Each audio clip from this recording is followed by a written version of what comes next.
Dalam nama Bapa dan Putra dan Roh Kudus. Amin. Ya Allah, melalui Yesus Kristus Putramu, Engkau telah menggenapi karya penyelamatanmu. Kami mohon, anugerahkanlah Roh-Mu kepada kami, agar kami dapat menerima pengajaran Putramu yang akan menuntun kami sampai kepadamu. Semoga sabdamu yang kami dengarkan hari ini membuka hati dan pikiran kami untuk lebih mendekatkan diri kami kepadamu dan melaksanakan apa yang Engkau kehendaki dalam diri kami. Engkau kami puji kini untuk selama-lamanya. Amin.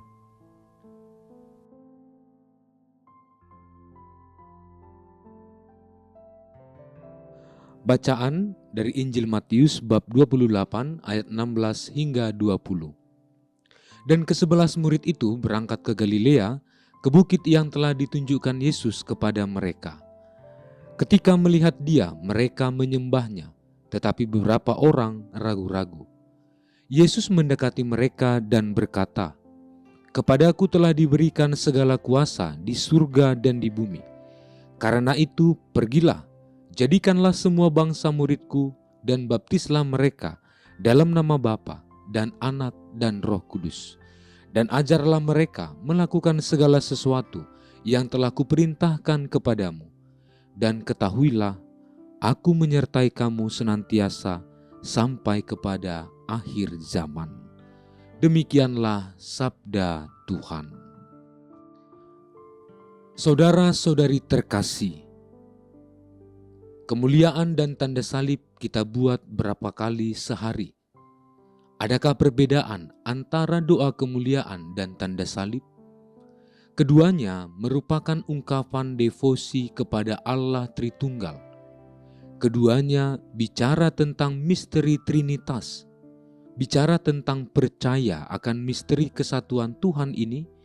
Kita tidak ngobrol tentang sebuah konsep untuk dipahami, melainkan seseorang untuk dicintai.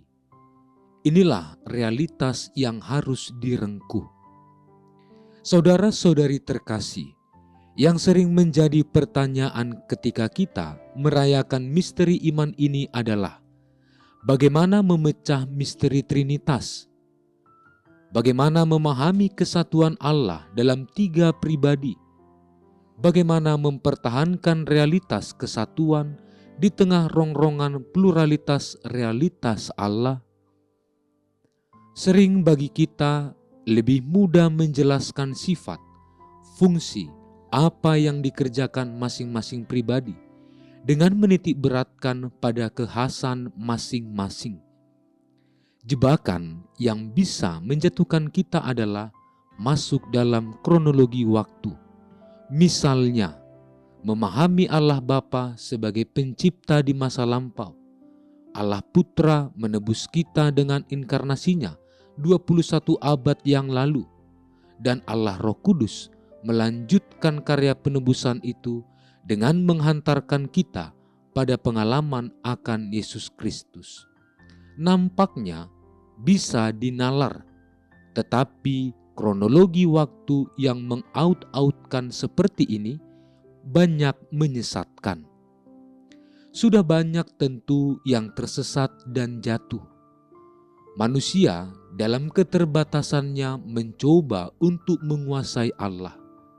Ketika kita tidak sanggup untuk memahami tentang siapa Allah itu sepenuhnya, ketika kesombongan akal budi menguasai, ketika para teolog juga awam yang belajar teologi tidak sanggup menyadari keterbatasannya di hadapan Allah yang adalah misteri, muncullah berbagai macam aliran-aliran sesat di dalam gereja Katolik. Kesesatan berpikir, kesesatan sifat dan karakter, kesesatan bertindak, dan kesesatan dalam mencecap keindahan realitas Allah ini. Akibatnya, orang tidak bahagia dengan dirinya sendiri, mempermasalahkan dan mencari kambing hitam di luar dirinya. Terjadilah manipulasi kembali yang mengulang kisah Kejadian bab 3, yaitu membuat menjadi salah apa yang benar dalam diri orang lain, atau mencari pembenaran atas kesalahan yang telah diperbuat. Saudara-saudari terkasih, maka mempelajari iman Katolik itu tidak cukup hanya belajar filsafat dan teologi, ikut berbagai macam kursus di gereja, searching di internet atau scrolling di media sosial, terlalu aktif dalam pelayanan, bahkan tidak mau diganti, terlibat dalam hampir semua kelompok doa yang ada di paroki dan lain-lain. Itu semua tentu saja tidak cukup. Tidak cukup bila hanya mengandalkan pengetahuan dan keterlibatan dalam pelayanan. Sebagai tolok ukur iman yang dewasa yang mau kita renungkan hari ini.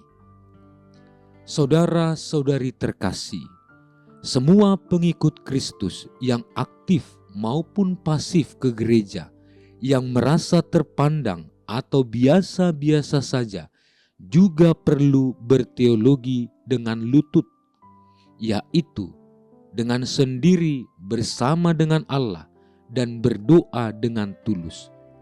Mengapa?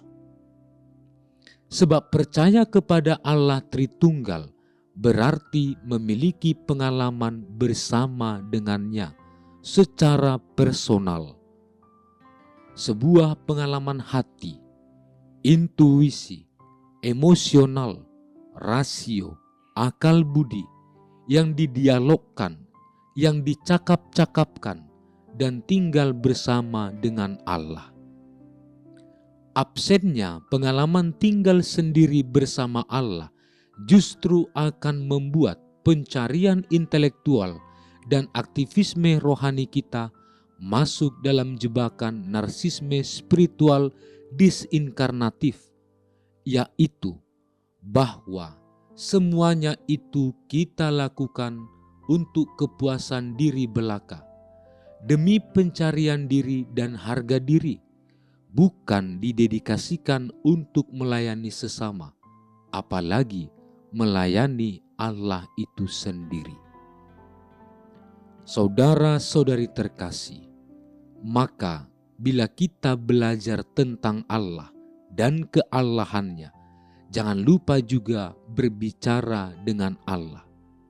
Kita begitu mahir berbicara tentang Allah, tapi kadangkala kita tidak mahir berbicara kepada Allah.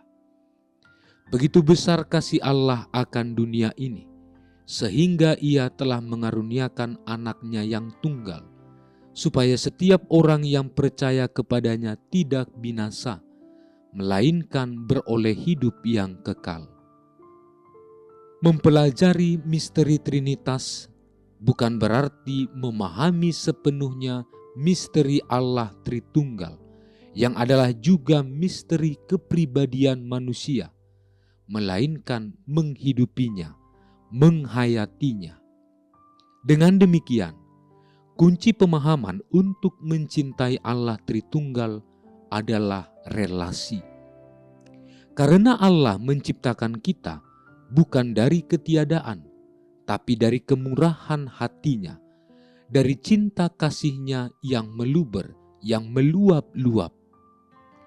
Saudara-saudari terkasih, kita diciptakan oleh kasih, belas kasihan, kerahiman.